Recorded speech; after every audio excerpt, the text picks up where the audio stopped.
ಇನ್ನು ಬಿಡದಿ ಟೌನ್ಶಿಪ್ ಭೂಸ್ವಾಧೀನದ ಕಿಡಿ ಈಗ DK versus HDK big war ಆಗಿ ಬ್ಲಾಸ್ಟ್ ಆಗ್ತಾ ಇದೆ. ಬನ್ನಿ ಚರ್ಚೆ ಮಾಡೋಣ ಅನ್ನೋದು HD ಕುಮಾರಸ್ವಾಮಿ ಅವರ ಚಾಲೆಂಜ್. ಆದ್ರೆ ನೀವೇ ಟೈಮ್ ಹೇಳೋಣ, ನಾನು ರೆಡಿ ಅಂತ DK ಶಿವಕುಮಾರ್ ಪಂಥಾವಹನ. ಇಬ್ಬರು ಘಟಾನುಘಟಿ ನಾಯಕರ ಸವಾಲ್ ಪ್ರತಿ ಸವಾಲಿನ ನಡುವೆ ಇವತ್ತು ನಿಖಿಲ್ ಕುಮಾರಸ್ವಾಮಿ ಅಂತೂ DK ಶಿವಕುಮಾರ್ ಅವರ ವಿರುದ್ಧವಾಗಿ ಹರಿಹಾಯ್ದು ಬಿಟ್ಟಿದ್ದಾರೆ. ಆಡಿರುವಂತ ಒಂದೊಂದು ಮಾತುಗಳು ಕೂಡ ಬಹುಶಃ DK ಶಿವಕುಮಾರ್ ಅವರ ಕಡೆಗೆ ಅದು ನಾಟೋ ರೀತಿಯಾಗಿ ಕಂಡು ಬರ್ತಾ ಇತ್ತು. ಈ ಸವಾಲ್ ಪ್ರತಿ ಸವಾಲ್ ಜೊತೆಗೆ ಇದು ಯಾವ ಕಡೆಗೆ ಹೋಗ್ತಾ ಇದೆ, ನಡೀತಾ ಇರುವಂತಹ ಟಾಕ್ ವಾರ್ ಏನ್ ಸೂಚಿಸ್ತಾ ಇದೆ, ಬರೀ ಅದಕ್ಕೆ ಸಂಬಂಧಪಟ್ಟ ಹಾಗೆ ನಾವು ವರದಿ ನೋಡ್ಕೊಂಬೋಣ.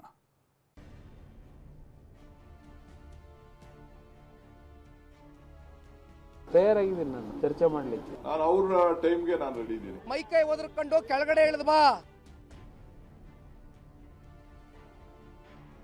760 ಎಕರೆಗೆ ಹೇಗೆ ರಿಡ್ಯೂಸ್ ಆಯ್ತದು, ಭೂಮಿ ಎಲ್ಲೋಯ್ತು? ಹೆಚ್ಚು ಕಮ್ಮಿ 80% ರೈತರು ಅವರು ಒಪ್ಪಿಗೆಯನ್ನ ಕೊಟ್ಟಿದ್ದಾರೆ. ಏನ್ ಬಂದಿದ್ಯೇನಪ್ಪ ಸಾಹೇಬ, ಮೈಕೈ ಒದರ್ಕೊಂಡು ಕೆಳಗಡೆ ಇಳಿದ್ ಬಾ.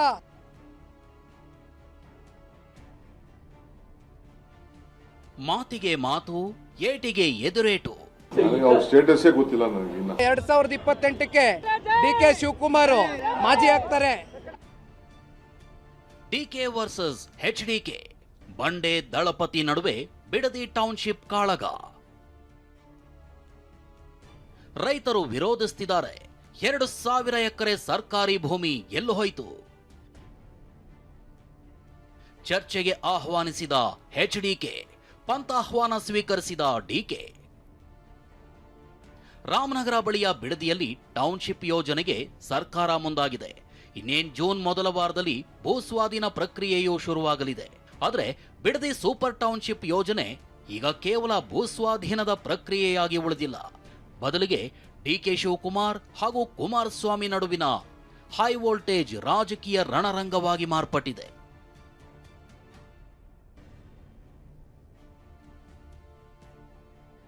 ಅಂದಹಾಗೆ ಬಿಡದಿ ಟೌನ್ಶಿಪ್ಗೆ ಕೇಂದ್ರ ಸಚಿವ ಕುಮಾರಸ್ವಾಮಿ ತೀವ್ರ ವಿರೋಧ ವ್ಯಕ್ತಪಡಿಸಿದ್ದಾರೆ. ಬಿಡದಿಯಲ್ಲಿ 2500 ಎಕರೆ ಸರ್ಕಾರಿ ಭೂಮಿ ಇದೆ ಅಂದ್ರೆ ಈಗ 700 ಎಕರೆ ಅಂತಿದ್ದೀರಿ. ಉಳಿದ ಭೂಮಿ ಯಾರ ಹೆಸರಿಗೆ ಹೋಯ್ತು? ಬನ್ನಿ ಚರ್ಚೆ ಮಾಡೋಣ ಅಂತ ಸವಾಲು ಹಾಕಿದ್ರು. ನಿನ್ನೆ ರೈತರು ಬಂದು 20 ಜನ ಭೇಟಿ ಮಾಡಿದ್ರಲ್ಲ, ನಿಮ್ಮ ನ್ಯಾಷನಲ್ ಕಾಲೇಜು, ಆ ಕಾಲೇಜ್ ಹಣೆ ಬರವೂ ಗೊತ್ತು. ಅದು ಎಷ್ಟು ಜನ ಟೋಪಿ ಹಾಕಿ ಇದನ್ನ ಸೃಷ್ಟಿ ಮಾಡಿ ದಾಖಲೆಗಳನ್ನ ಆ ಕಾಲೇಜ್ ಕಟ್ಟೋರ ಪಾಪ ನಿಲ್ತಿದೆ ಅಲ್ಲಿ. ನಾವೇನು ಆ ಕೆಲಸ ಮಾಡಿಲ್ಲ. ಸುಮಾರು 3500 ಜನ ತಕರಾರು ರಚಿ ಕೊಟ್ಟಿದ್ದಾರೆ ಅಂತಕ್ಕಂಥ ಬರೆದಿದ್ದಾರೆ. ಮೊದಲು ಹೇಳಿದ್ರು ಸುಮಾರು 2000 ಎಕರೆ ಭೂಮಿ ಸರ್ಕಾರಿ ಭೂಮಿ ಇದೆ ಅಂತ ಹೇಳಿ. ಅದು 760 ಎಕರೆಗೆ ಹೇಗೆ ರಿಡ್ಯೂಸ್ ಆಯ್ತದು, ಭೂಮಿ ಎಲ್ಲೋಯ್ತು? 2000 ಎಕರೆ ಸರ್ಕಾರಿ ಭೂಮಿ 700 ಚಿಲ್ಲರೆ ಎಕರೆಗೆ ಯಾತಿ ಕಡಿಮೆ ಆಯಿತು? ಅದು ಯಾವ ರೀತಿ ಆ ಭೂಮಿನ ಇವತ್ತಿದೆ ಅದೇ ಎದುರ್ಕೊಂಡು ಹೊಡೋಯ್ತಾ ಇಲ್ಲ. ಆದರೂ ಶಿವಕುಮಾರ್ ಬಂದವ್ರೆ ಅಂತ ಹೇಳಿ ಎಲ್ಲಿ ಕಳಿಸಿದ್ರೆ ಆ ಭೂಮಿಯ ಮಾಹಿತಿಗಳನ್ನ, ದಾಖಲೆಗಳು ಯಾರ ಪರವಾಗಿ ಹೋಯ್ತು? ಚರ್ಚೆ ಮಾಡೋಣ. ಇವತ್ತು ಕುಮಾರಸ್ವಾಮಿ ಎಸೆದ ಸವಾಲನ್ನು ಸ್ವೀಕರಿಸಿದ DK, ಪಂಥಾಹ್ವಾನಕ್ಕೆ ನಾನ್ ರೆಡಿ, ನಾನೊಬ್ಬನೇ ಬರ್ತೀನಿ ಅಂತ ಘರ್ಜಿಸಿದ್ರು. KDBಯಿಂದ ಮಧ್ಯ 1000 ಎಕರೆ ತೆಗೆದುಕೊಂಡು ರೈತರ ಬಗ್ಗೆ 1 ವರ್ಷದಿಂದ ಇವರಿದ್ದಾಗ ಜಗದೀಶ್ ಶೆಟ್ಟರ್ ಇದ್ದಂಥ ಸಂದರ್ಭದಲ್ಲಿ, ಬೊಮ್ಮಾಯಿ ಇದ್ದಂಥ ಸಂದರ್ಭದಲ್ಲಿ ಅದಕ್ಕೆ ಯಾರೂ ಮಾತಾಡಲಿಲ್ಲ. ಅದಕ್ಕೆ ಕುಮಾರಸ್ವಾಮಿ ಅವರೆಲ್ಲ ಕೇಳಿದ್ರು ರೈತರೆಲ್ಲ, ನಡೀರಪ್ಪ ನಾನೇ ಮಾಡಿಸಿರೋದೆಲ್ಲ ನಾನೆಲ್ಲ ಮಾಡೋಕ್ಕಾಗಲ್ಲ ಅಂತ ಹೇಳಿದ್ರು. ಪಾಪ ಪಂಥಿ ಆಹ್ವಾನಕ್ಕೆ ಕರೆದಿದ್ದಾರಂತೆ. ಪಂಥಾಹ್ವಾನ ಚರ್ಚೆ ಕರೆದವ್ರಂತೆ. ನಾನು ಅವ್ರ ಟೈಮ್ಗೆ ನಾನು ರೆಡಿ ಇದ್ದೀನಿ. 3 ದಿನ ಟೈಮ್ ಸಾಕು ನನಗೆ. ನಾನು ನಮ್ಮ ರೈತರಿಗೆಲ್ಲ ಹೇಳ್ದೆ, ಅಣ್ಣ ನೀವು ಬೇಡ ಅಣ್ಣ, ನಾವು ಬರ್ತೀವಿ, ನಾವೇ ಸ್ವೀಕಾರ ಮಾಡ್ತೀವಿ, ನಾವೇ ಅವ್ರಿಗೆ ಉತ್ತರ ಕೊಡ್ತೀವಿ ಅಂತ ಪಾಪ ರೈತರೆಲ್ಲ ಹೇಳ್ತಾ ಇದ್ರು. ನನಗೆ ಆ ರೈತನ ಬಿಡಕ್ ಇಷ್ಟ ಇಲ್ಲ. ಇರ್ಲಿ, ಪಾಪ ಅವ್ರು ಕರೆದಾಗ ನಾವು ಹೋಗ್ಬೇಕು. ಫಸ್ಟ್ ಅವ್ರು ಮಾಡ್ಬೇಕಾದ ಇಷ್ಟೇ. ಪಂಥಾಹ್ವಾನಕ್ಕೆ ನಾನು ರೆಡಿ ಇದ್ದೀನಿ, ನಂಬರ್ 1. ಈ ನಡುವೆ ಟೌನ್ಶಿಪ್ಗೆ 80% ರೈತರ ಬೆಂಬಲ ಇದೆ ಅಂತಿರೋ DK ಇವತ್ತು ಬಿಡದಿ ರೈತರ ಜೊತೆ ಸಭೆ ನಡೆಸಿದ್ರು. ಬೆಂಗಳೂರಿನ DK ಸರ್ಕಾರಿ ನಿವಾಸದಲ್ಲಿ ನಡೆದ ಸಭೆಯಲ್ಲಿ 100 ರೈತರು ಸೇರಿದಂತೆ ಮಾಗಡಿ ಶಾಸಕ ಬಾಲಕೃಷ್ಣ ಕೂಡ ಉಪಸ್ಥಿತರಿದ್ದರು.